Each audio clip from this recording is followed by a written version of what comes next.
as we gather to celebrate the readings for tomorrow evening's Mass, the Mass of Holy Thursday, the Mass of the Last Supper.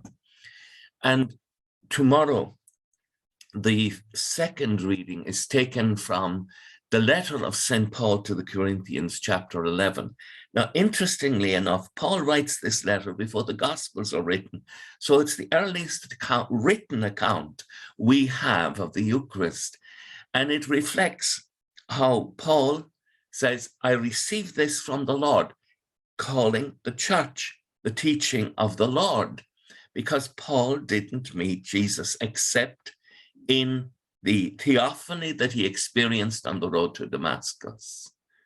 And so he writes, this is what I received from the Lord, or the church, and in turn passed on to you, that on the same night he was betrayed, the Lord Jesus took some bread and thanked God for it and broke it.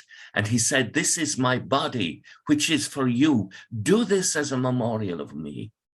In the same way, he took the cup after supper and he said, this cup is the new covenant in my blood. Now, it's set in the context of the Passover meal, and we have the story of that in Exodus chapter 12 as the first reading. This cup is the new covenant in my blood, no longer the blood of a lamb. But that imagery is taken up by the Lord in the sacred scriptures that he is the Lamb of God, and of course taken up at Knock. This is the cup in the new covenant in my blood. Whenever you drink it, do this as a memorial of me. Make me present.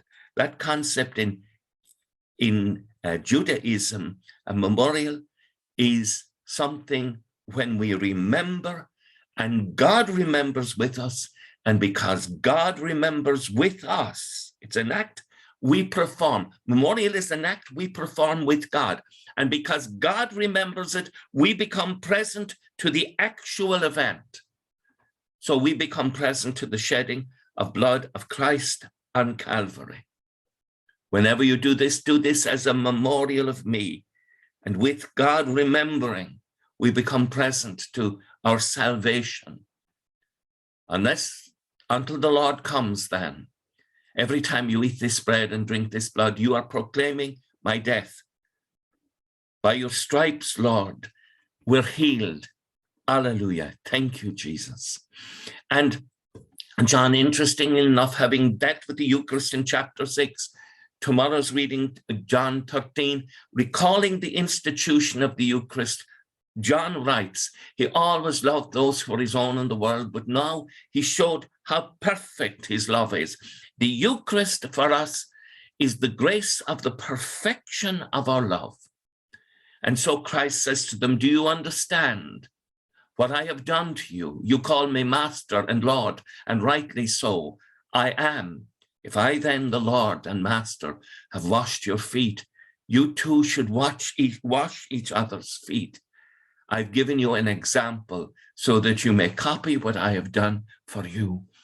And whatever we do, no matter how menial the service might be, when it's done by love, it is the perfection of the Eucharist in our lives. With thoughts such as these, let us go to our beds and let us awaken in the morning to celebrate the beautiful gift of the beginning of the Easter Triduum with the Mass of the Lord's Last Supper. I hope you have a good night's rest. Agus gamana dia ila cochtach shiv, ahar mak agus spirit neve, amen. Slán go fóill, bye for now.